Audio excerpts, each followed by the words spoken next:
Hello friends, C++ के lecture number 21 में आपका स्वागत है। इस लेक्चर में हम लोग ये जानने की कोशिश करेंगे कि पॉइंटर वेरिएबल है क्या। देखिए, C++ में बहुत सारे प्रिमिटिव,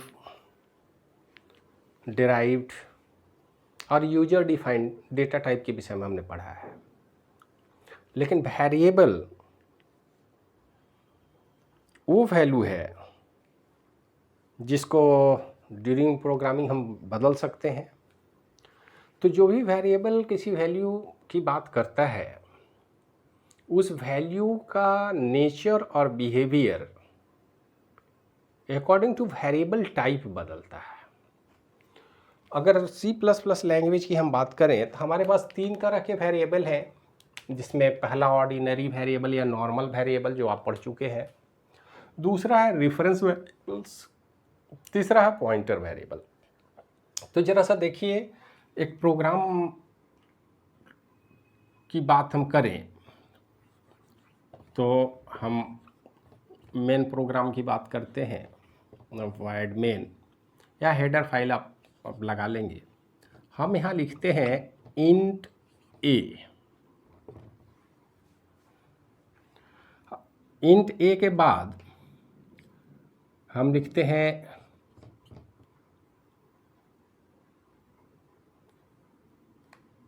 इसको असाइन भी कर देते हैं वैल्यू 100, इंट बी 20। क्या होता है ऐसा जब हम करते हैं तो एक्चुअली में रैम में कहीं ना कहीं लोकेशन एक्वायर किया जाता है। इस लोकेशन को नाम हम ए और बी देते हैं और इसमें असाइन करते हैं वैल्यू 10 और 20। इसमें कोई कन्फ्यूजन नहीं है और सब लोग जानते हैं ऐसा ही होता है, ऐसा ही करते हैं। तो इस वेरिएबल को हम लोग बोलते हैं ऑर्डिनरी या नॉर्मल वेरिएबल। अब ऑर्डिनरी वेरिएबल इंट भी हो सकता है, कैर भी हो सकता है, फ्लोट भी हो सकता है, डबल भी हो सकता है। तो इसमें तो कोई कन्फ्यूजन नहीं है। हम जैसा डेटा टाइप देंगे, इनका फॉर्मेट भी आपको पता है, डेटा टाइप, वेरिएबल नेम, और अगर असाइनमेंट ऑपरेटर देना है तो assignment operator then value. Assign नहीं करना है तो सीधे सेमीकोलन से टर्मिनेट कर देंगे, बाद में प्रोग्राम में असाइन करते हैं हम। लेकिन इससे थोड़ा आगे हम सोचें कि यदि हम ऐसा लिखें इंट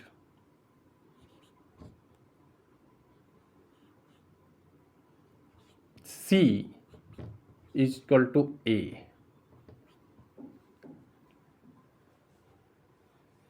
C++ में ऐसा हम लिख सकते हैं। ऐसे आप देखेंगे कि नॉर्मल स्टेटमेंट में C में ऐसा नहीं लिख सकते। ये एम्परसेंड ऑपरेटर नहीं है, एम्परसेंड सिंबल है, लेकिन इसको हम एड्रेस ऑफ कभी भी कॉल नहीं करेंगे। ये क्या है? रेफरेंस वेरिएबल है।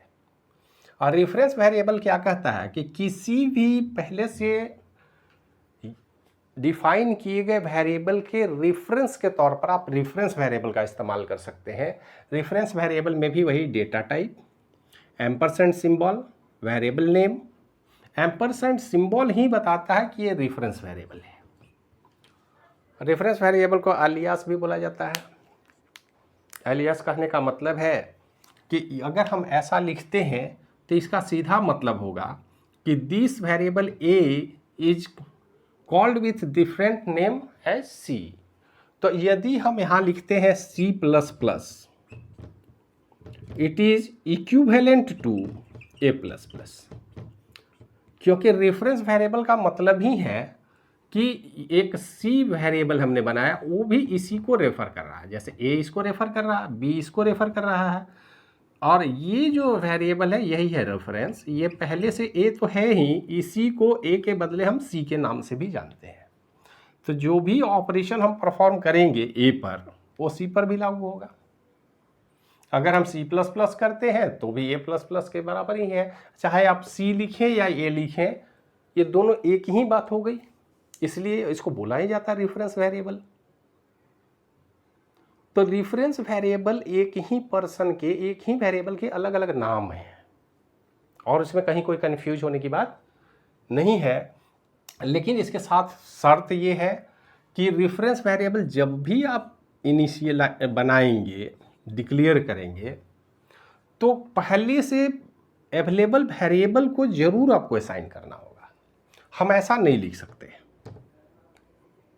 ये नहीं लिखा जा सकता, ये गलत है, क्योंकि रेफरेंस वेरिएबल बना के बाद में किसी वेरिएबल से असाइन करें प्रोग्राम में, ऐसा अलाउ नहीं है। आपको पहले से ही बने हुए, अब ऐसा भी नहीं कर सकते हैं कि इक्वल टू एक्स, एक्स पहले से बना हुआ नहीं है, आप ये नहीं कर सकते बाद में हम बनाएंगे, नहीं, पहले से आप बना लीजिए। अगर एक्स करना है तो यहाँ पर कम से कम आप इंट एक्स कर लीजिए, एक्स का रेफरेंस को बना दीजिए। ये दो तरह के वेरिएबल के विषय में आप जानते हैं। अब हम बात करें एक तीसरे वेरिएबल की बात, और तीसरा जो वेरिएबल है उसको हम लोग बोलते हैं पॉइंटर वेरिएबल। पॉइंटर वेरिएबल का कॉन्सेप्ट क्या कहता है, जरा उस पर विचार करें।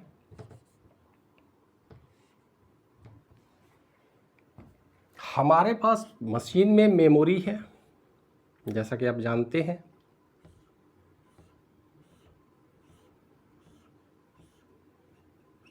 हर मेमोरी का एक निश्चित एड्रेस होता है। एड्रेस यहाँ पर मान लेते हैं 100, 101, 102, 103, 104, 105, 106, 107 एंड सो ऑन, इस तरह से चलेगा।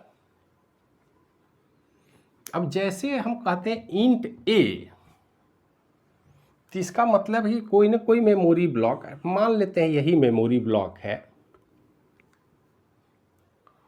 लेकिन ए के नाम से अब इसको हमें असाइन कर रहे हैं अपने प्रोग्राम में। इस लोकेशन की बात हम नहीं कर रहे, ये लोकेशन असाइन किया गया, लेकिन हम जानते हैं कि हमारा इंट टाइप का वेरिएबल 2 बाइट रखता है। इसका मतलब है कि ये सिंगल बाइट मेमोरी अगर है तो इंट किसको एक्वायर करेगा, इसको हम बोलेंगे ए। अगर बी हम करें तो ये है बी, ए और बी दोनों हमने असाइन कर लिया। तो एक्चुअल में ए का लोकेशन एड्रेस क्या हुआ, तो 100 एंड 101, ये दोनों एड्रेस को ए को अलॉट किया गया। बी का एड्रेस क्या है, तो 102 एंड 103। ऐसा क्यों हुआ, क्योंकि हमने डेटा टाइप इंट रखा है। अगर हम फ्लोट डेटा टाइप का इस्तेमाल करते तो 1 2 3 4 वो 4 बाइट अकेले एक ही वेरिएबल को असाइन कर दिया जाता। अगर हम यहाँ लिखते हैं फ्लोट सी, इसका मतलब है कि यहाँ से यहाँ तक 1 2 3 4 ये सी को अलॉट होगा। सी का एड्रेस क्या होगा, 104, 105, 106, 107। अगर हम मान लेते हैं एक और एड्रेस ले लें 108, और यहाँ पर हम लिखते हैं कैर डी, तो इसका मतलब है कि इस लोकेशन का नाम होगा डी। जिसका मतलब बाइट वाइज मेमोरी का लोकेशन है और ये है उसका एक्चुअल एड्रेस रैम में, लेकिन हमने इस दोनों एड्रेस को कंबाइंडली एक ग्रुप बना दिया और उसका नाम रखा ए अपने प्रोग्राम में, और वो इन दोनों एड्रेस को एक्वायर करता है। इसका मतलब तो यही हुआ। इस तरह से हम मेमोरी का एलोकेशन किए। अब थोड़ी देर के लिए विचार कीजिए कि अगर हम यहाँ लिखते हैं इंट एड्रेस पी, ptr ले लें, तो क्या होगा। अगर हम स्टार मार्क लगा दिए, इसका मतलब है कि ये ऑर्डिनरी वेरिएबल नहीं है, रेफरेंस वेरिएबल भी नहीं है, क्योंकि एम्परसेंड लगाते तो रेफरेंस वेरिएबल होता। इसी वेरिएबल को हम बोलते हैं ptr, पॉइंटर। पॉइंटर वेरिएबल की खासियत क्या है भाई, ऑर्डिनरी वेरिएबल में कुछ ना कुछ वैल्यू आप रखते हैं, जैसे हमने यहाँ लिखा 10, यहाँ लिखा 20,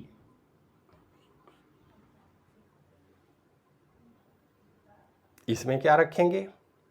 तो इस पॉइंटर वेरिएबल में ये भी एक ptr टाइप का वेरिएबल है, ये है हमारा ptr, लेकिन इसमें खूबी ये है कि चूंकि ये स्टार आपने लगा के बनाया है तो ये किसी वैल्यू को नहीं रखेगा, बल्कि ये रखता है एड्रेस।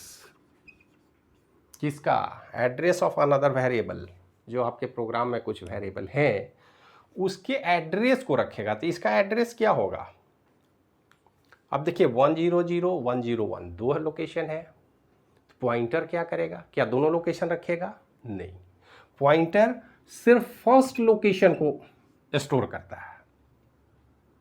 अगर हम ptr b लिख दें, अब यहां पर हम लिख दें ptr equal to address of A, अब यहां एम्परसेंड असाइनमेंट ऑपरेटर के बाद है, तो ये एड्रेस ऑफ है, एड्रेस ऑफ ए।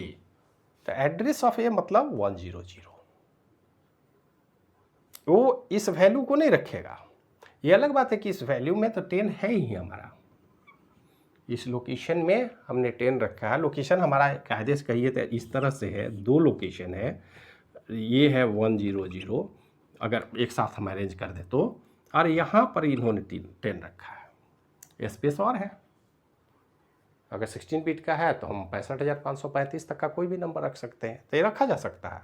अभी हमने सिर्फ 10 रखा है। तो ये जो वैल्यू है ये उसका एक्चुअल वैल्यू है, आइए उसका एड्रेस है, और इसी एड्रेस को ptr में रखा जाता है। इसलिए ये स्पेशल किस्म का वेरिएबल है जिसको बोलते हैं पॉइंटर वेरिएबल।